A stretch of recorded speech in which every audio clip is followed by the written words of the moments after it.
예, 다음 달 새 정부 출범을 앞두고 우리 경제 위기론이 확산하는 모습입니다.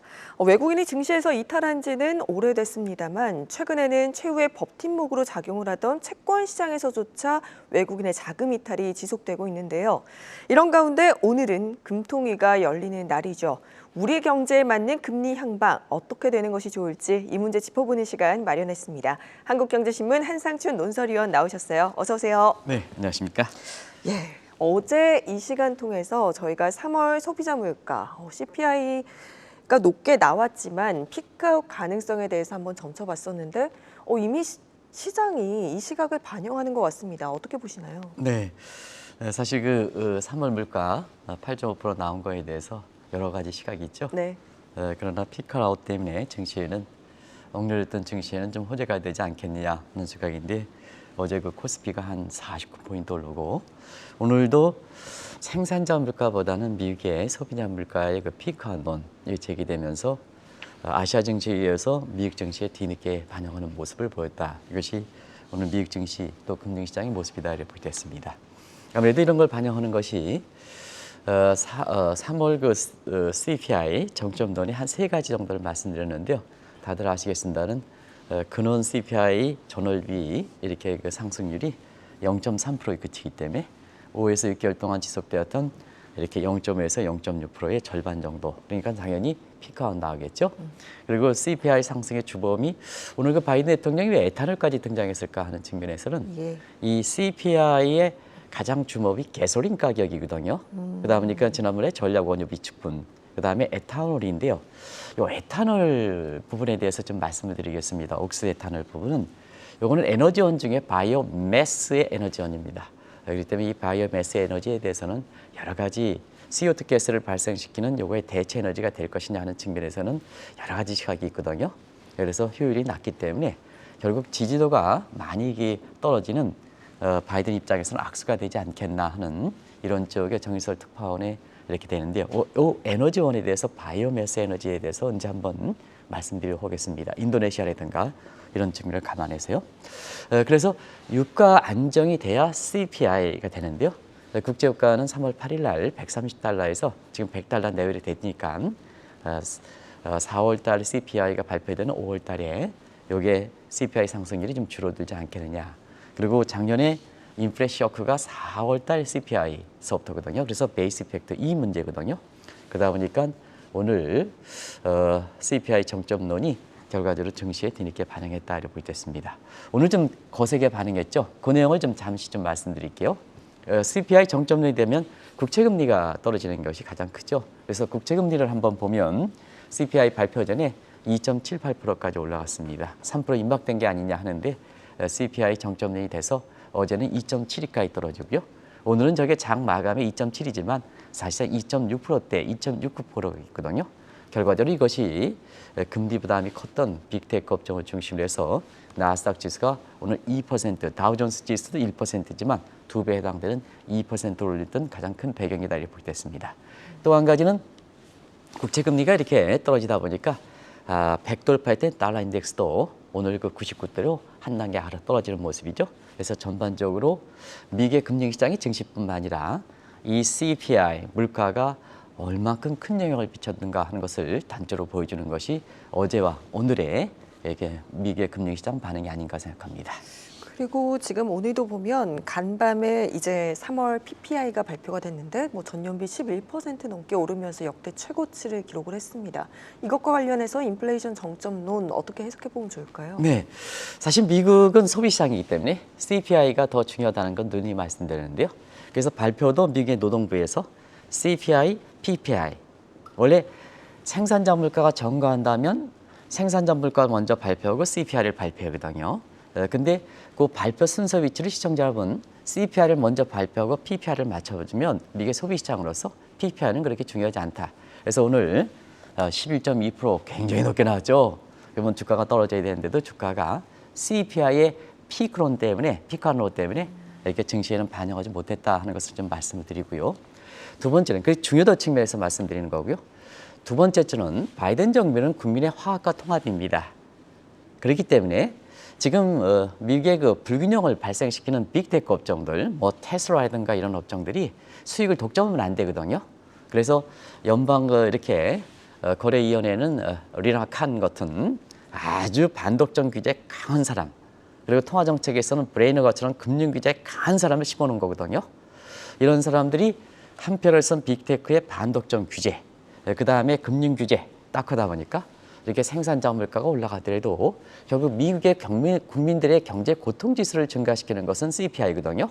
그럼 PPI가 CPI로 이렇게 증가시킬 것이냐 하는 측면에서는 반독점 규제라든가 그 다음에 금융 규제 때문에 결국 생산자 물가가 올라간 이러한 기업이 안 와야 된다. 소비자에게 증가시키면 안 된다 하는 게 지금 그렇거든요. 그래서 우리가 1분기 성장 기업들 실적이 발표됩니다는 지금 실적 발표가 대부분 다 어닝 서프라이즈가 종료되는 이런 국면인데요. 자, 지금 생산자 물가가 많이 올라가죠.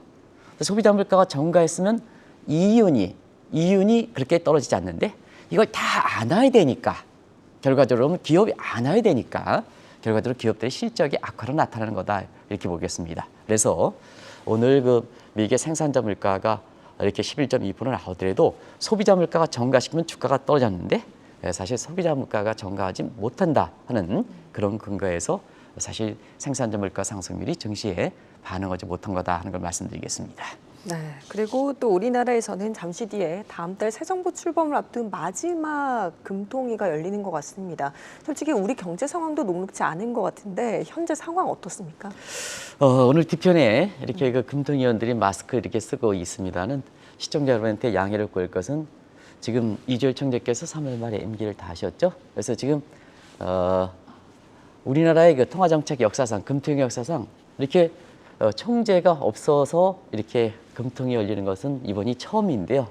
이렇게 전례가 없다 보니까 아마 이주열 총재가 주재하시는 이 장면을 우리 정영국 PD께서 이렇게 군교직책석의 동계에서 아닌가. 그래서 지금 이주열 총재도 그만두셨는데 저 이주열 총재가 나와서 깜짝 놀라실 분이 있는데요. 먼저 그런 부분에 고충을 좀 말씀을 드리고요.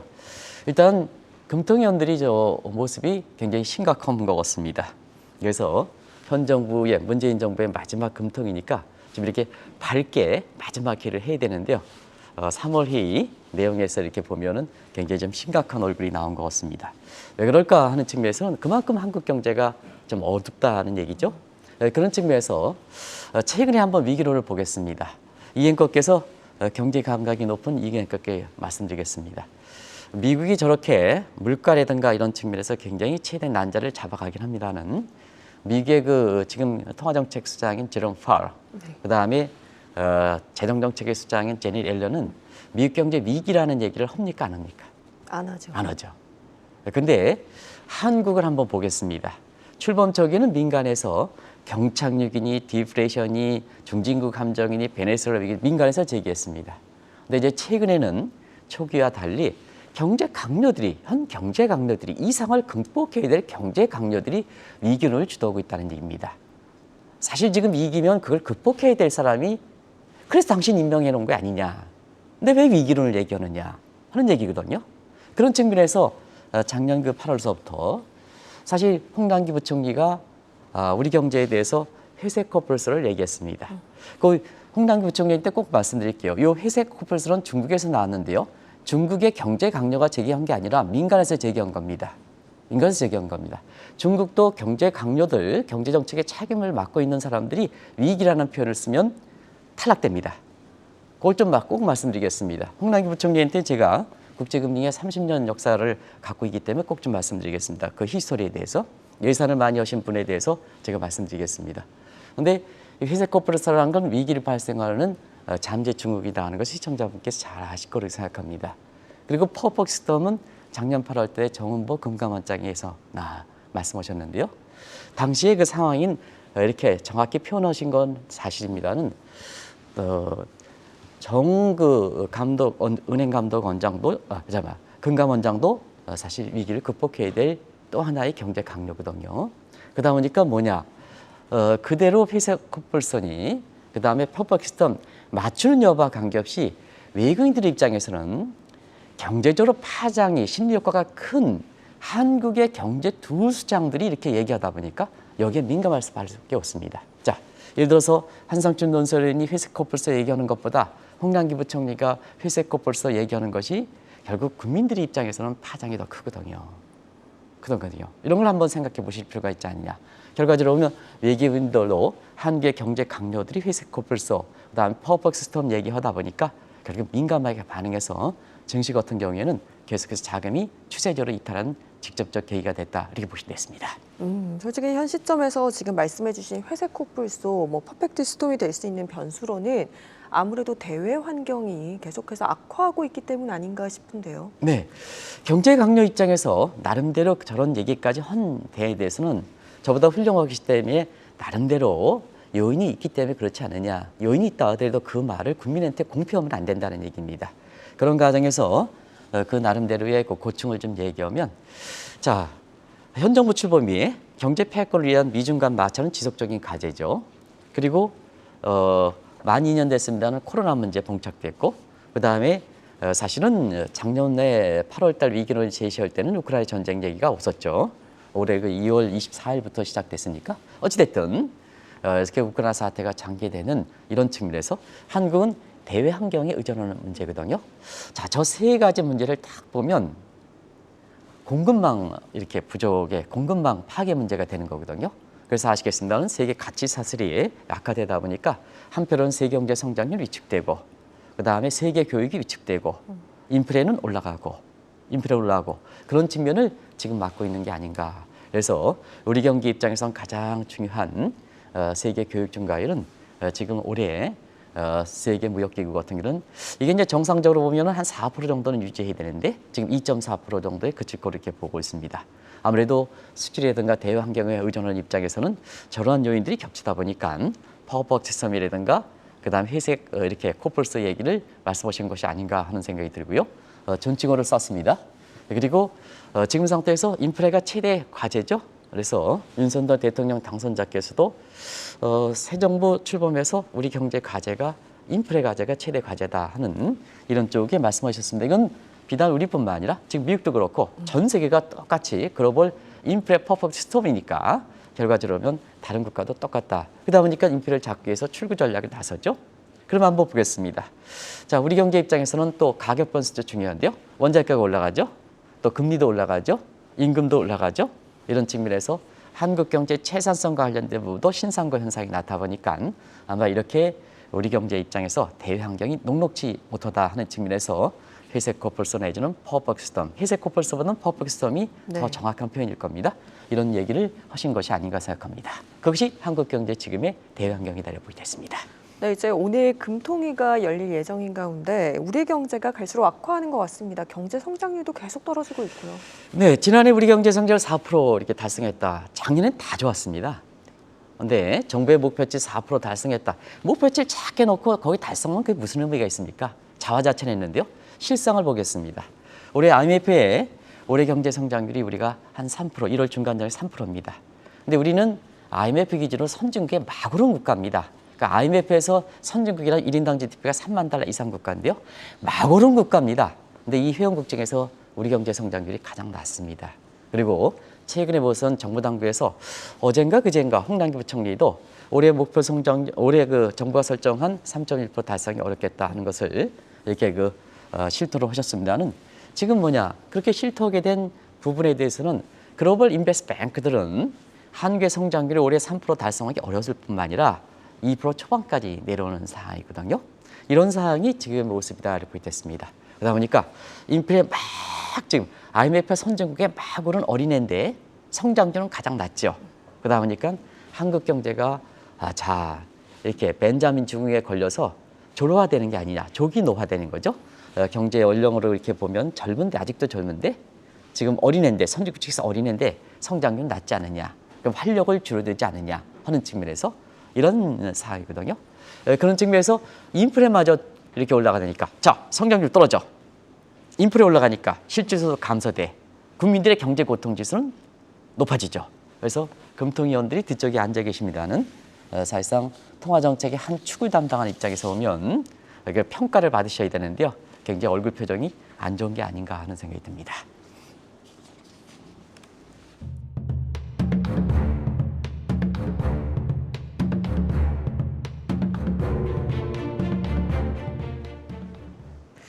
예, 지금 현 상황뿐만 아니라 중장기적인 성장과 관련해서도 지금 우리 경제 전망 굉장히 나쁜 상황인 거죠. 네, 장기적인 성장률도 굉장히 중요한데요. 이 장기적인 성장률을 결정할 때는 가장 중요한 요소가 노동. 그 다음에 지금 마지막까지 현 정부 입장에서는 노동부 장관을 지금 임명하지 않고 있죠. 예. 네, 그래서 그만큼 중요합니다. 그리고 자본이 중요하고 그 다음에 앞부분에 총 요소 생산. 우리가 생산함수의 단순 생산함수를 이렇게 보면 아마 경제에 대해서 저보다 다 시청자분들이 훌륭하시니까 잠재 성장률은 뭐에서 결정하는가 하는 것을 잘 아실 거로 생각합니다. 그래서 가장 중요한 한국의 노동시장. 윤석열 대통령 당선자에서 고민을 가장 많이 하는 노동 분야 보면 세 가지 아주 고질적인 문제가 있죠. 고질적 문제가 인력 수급상 병목과 그다음에 불이익 현상, 뭐 고령화 저출산 이런 문제 근본적으로 보면 이런 문제에서 일단 노동 분야가 이렇게 받쳐지지 못하다 보니까 한국이 노동집약적 산업 아닙니까? 우리가 뭐 1960년대에 우리가 그때 당시에 사실 뭐 가지고 이렇게 경제 성장을 이끌었습니까? 국내 자본 축적은 일제 30년 내 국내 자본 축적이 있는데 대부분 다 대동아 공영 때문에 북한의 수풍 발전소 흥남비를 써요. 북한이었고 한국은 남한은 이 농업 생산 기지로 이렇게 됐거든요. 그래서 자본 축적 기제가 없는 상태에서 우리가 경제를 이끌 때는 그나마 노동력이 풍부했거든요. 저게 문제가 있다는 얘기입니다. 또 한 가지는 주체별로면 사용주라든가 노동자 입장에서 문재인 정부에서 노조 우위 원칙을 취했죠. 그러다 보니까 노동시장에 들어오고 나가고가 마음대로 되지 못했죠. 취업을 하는 기업 입장, 사용자 입장을 반영하는 게 아니라 노동자가 꽉 쥐고. 자, 내가 이렇게 기성세대 내 아버지 세대로서 내가 이 직장인데 내 아들내미가 뭐 어쩌고 여기 해야 된다. 이게 어떻습니까? 이렇게 하다 보니까 결과적으로 보면 한국 잠재 성장을 까먹는 요인이다. 그렇다고 해서 뭐냐? 자, 외국 사람들을 저희 외국 사람들을 불러야 되는데 자, 한국은 글로벌 솔루션 하기가 굉장히 어려운 구조거든요. 예. 두 가지 측면. 남북한 문제 지정학적 큽니다. 외국인들은 지정학적 위험에 대해서 굉장히 높게 생각합니다.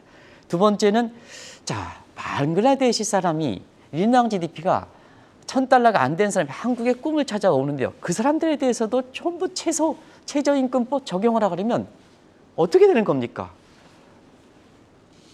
그런 부분이 한국의 잠재 성장을 낮춘 거거든요. 그리고 자, K 자본의 문제에 있어서는 자본의 문제에 있어서는 일단 저축률이 지속적으로 하락해서 사실 그 국내 자본 축적이 현 정부 들어와서 아이고 내가 돈 벌어하면 뭐해 다 세금 가져가는데 쓰긴 하지 저축률 떨어져 이렇게 되니까 자본 축적이 안 되는 거죠. 그나마 뭐냐 이것도 증권시장을 통해서 자본의 그 수요가 효율적으로 돌아가야 되는데요. 은행 중에 담보관행에서 있는 쪽으로 하다 보니까 자본의 이렇게 공급과 수요 간의 미스매치 현상이 나타나는 거죠. 은행만 배불리하고 그런 상태에서 자, 총 요소 생산성 부분에 있어서는 여러 가지 제도적 미스매치 때문에 또 부정부패 문제 이런 것 때문에 총 효율성이 떨어지죠. 그러다 보니까 한국은행도 우리나라의 잠재 성장률이 1% 밑으로 떨어질 것이다. 그리고 서울대학의 모 교수님은 5년마다 한국의 잠재 성장률이 1%씩 떨어진다. 매 5년마다 1% 떨어진다 하는 것을 한국경제 이렇게 학회에서 얘기해서 아주 충격을 줬던 장면이 있는데요. 지금 중장기적으로 보면 굉장히 한국에 대해서 잠재 성장률이 악화되고 있다 이렇게 됐습니다. 지금 이렇게 경제 성장에 대한 전망이 뭐 단기든 중장기든 악화되고 있는 상황 속에서 무역 수지 적자도 고착화될 조짐을 보이고 있는 것 같습니다. 어떻습니까? 그나마 그 성장률이 사실상 이렇게 떨어진 상태에서 한국 경제에 대해서 안정성을 보장된 측면에 있어서는 하나에 있어서는 지금 금융 사이즈가 실물보다 3배 정도 높거든요.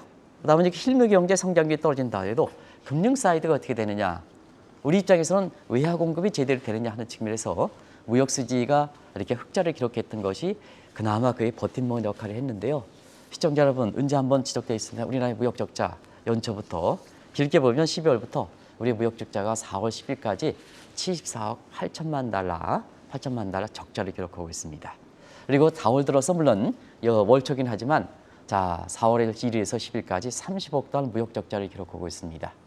이러다 보니까 자 그동안 그 흑자세를 유지했던 우리나라의 경상수지 흑자가 25년 만에 적자로 돌아서는 게 아니야. 이건 내 추측이 아니라 사실상 주요 예측기관의 추측이다 이렇게 됐습니다. 결과적으로 보면 자, 이렇게 무역 수지 적자, 경상 수지가 적자를 보면 우리 외화 캐시플로우마저도 악화된다는 얘기입니다. 네. 그래서 일전에 우리가 IMF의 새로운 기준, 외화 안정성 기준의 새로운 기준을 제시한 적이 있습니다. 저거는 뭐 시청자 여러분들 잘 아실 거로 생각하고요. 그러다 보니까 한국의 외화 캐시플로우도 악화돼서 외화보유의 적정성 비중, IMF가 새롭게 제시한 부분이 하단선이 100% 밑으로 추락할 거로 이렇게 보는 거기 때문에 이 또한 캐시플로우 측면에서 이미 경고가 나오고 있는 상황이다 이렇게 보겠습니다. 네, 이렇게 지금 무역 적자뿐만 아니라 재정 적자도 더 커지지 않겠느냐 이런 얘기가 나오는 것 같습니다. 뭐 가계, 기업, 정부 부채도 상당하잖아요. 네, 그렇습니다. 사실 무역 적자의 캐시플로우, 실물 사이드 캐시플로우와 함께 그다음에 무역 적자 캐시플로우, 재정 적자는 시청자 여러분 아시겠으나 미국에서 가장 중요한 쌍둥이 적자입니다. 그 미국만의 얘기만 아니야. 우리나라도 쌍둥이 적자가 지금 현실적으로 닥친 거죠. 무역 적자 올해 들어서 74억 이렇게 적자가 났고, 뭐 재정 적자는 사실 누적돼 왔던 상황 아니겠습니까? 이 문제는 간단히 얘기하겠습니다. 한국은 속도가 문제다 하는 것을 좀 말씀드리겠습니다. 속도가. 그런데요, 신흥국 입장에서 국가 채무 비율의 속도가 중요하다는 얘기입니다. 한국의 국채는 세계적으로 보면 안정성이 보장되어 있지 않았기 때문에 한국의 뭐 절대적인 국가 채무 비율이 GDP 대비해서 협의 개념으로 50%다. 아이고 선진국 들어갔으니까 선진국의 100%의 이렇게 절반 수지 아니냐. 그래서 더 써야 된다는 시각이 현 정부의 경제 강요들이고 뭐 대통령 후보가 한 분이 빚내서 더 쓰죠 이렇게 하는데요. 절대 그건 잘못된 거다. 잘못된 거다. 근데 한국은 신흥국 입장이기 때문에 사실상 뭐냐. 이건 포트폴리오 측면입니다. 시청자 여러분. 모건 스탠리 지수의 한국은 선진국 예비 명단에도 탈락돼서 외화 캐시플로우 포트폴리오 측면에서는 이렇게 모건 스탠리의 이렇게 그 벤치마크 지수를 가지고 얘기하는데 우리는 신흥국이다 이렇게 보겠습니다. 신흥국이다. 그런 측면에서 한국은 항상 재정 준칙을 도입해라. 빚내서 쓰지 말고 재정 준칙을 도입해라. 이거는 시청자분이 지금 다 아실 거로 생각합니다. 간단 줄이겠습니다. 그래서 국가의 그 채무 증가 속도가 이렇게 세계에서 가장 빠르기 때문에 한국에 대한 해외 시각이 흐트러지는 거다 이렇게 보겠습니다.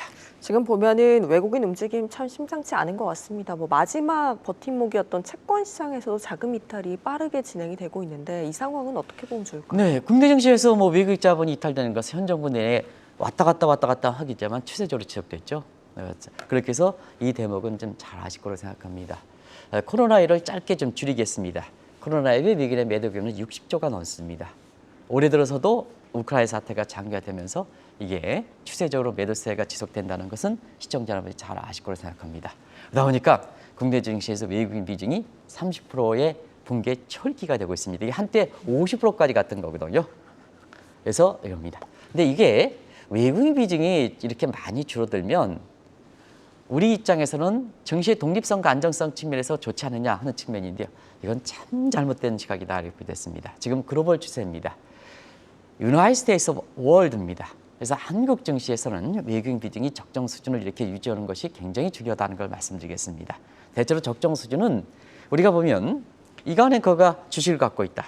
그러면 내가 의결권을 보장해서 뜻하지 않게 넘어가지 않으면 최소한 나와 백기사의 비중이 50% 이상은 유지가 돼 경영권 방어할 수 있지 않습니까?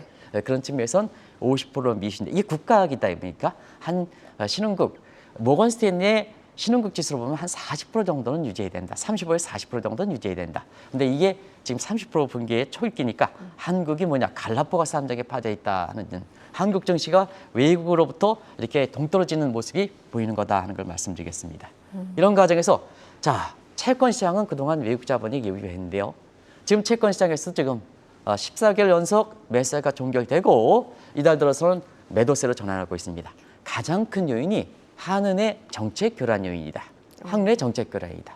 저 금리를 올려놓고 금리가 많이 시장 금리 올라서 채권 가격이 떨어지니까 바이백하니까 당신네들이 금리를 올려놓고 채권 가격이 떨어지니까 다시 그게 문제가 되니까 바이백해? 이게 문제다. 이렇게 보시면 되겠습니다. 그런 과정에서 지금 포트폴리오 측면에서도 최후의 보력 역할을 하고 있는 채권 시장이 자금 이탈되니까 해외 시각이 흐트러지고 있다 하는 것을 말씀을 드리겠습니다. 네, 지금 말씀해 주시는 내용 하나하나 다 쉽지 않은 과제인 것 같은데 오늘 열리는 금통위에서 어떤 논의가 이루어져야 할까요? 쉽지 않은 과제다 하는 이가은행 국회 지금 말씀하시는 결론이 굉장히 아마 시청자분이나 저도 지금 이거 답변하는 저도 굉장히 크게 들리는데요. 우리 경제가 지금 좋습니까? 다 나쁘죠. 지금 점검해야 되는 대로. 그러면 완충 능력을 확보하는 거거든요. 완충 능력. 뭐든지 찰찰찰찰. 그리고 있는 거는 아껴 쓰는 겁니다. 이게 그런데요. 자, 작년에 우리가 뭐 좋다고 세 차례 먼저 금리를 올렸습니까?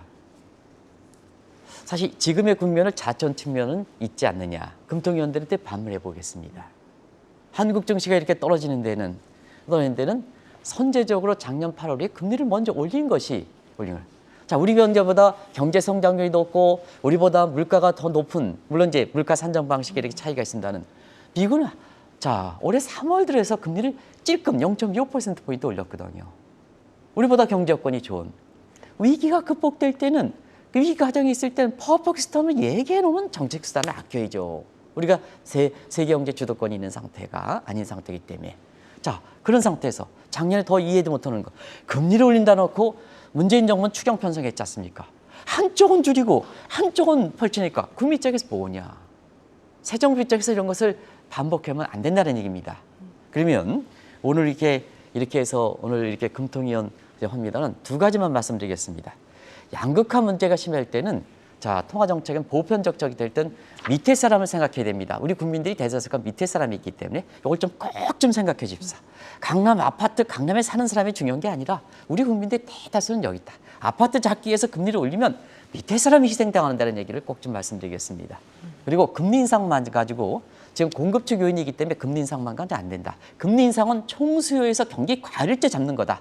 공급축일 땐 잡지 않는다. 그래서 오늘 이창용 아직 이창용 내정자가 아직 청문회를 거치지 않아서 부재입니다. 이런 문제를 좀 심도 있게 생각하고 금리를 좀 올릴 만큼 지금 심각한 상황은 아닙니다.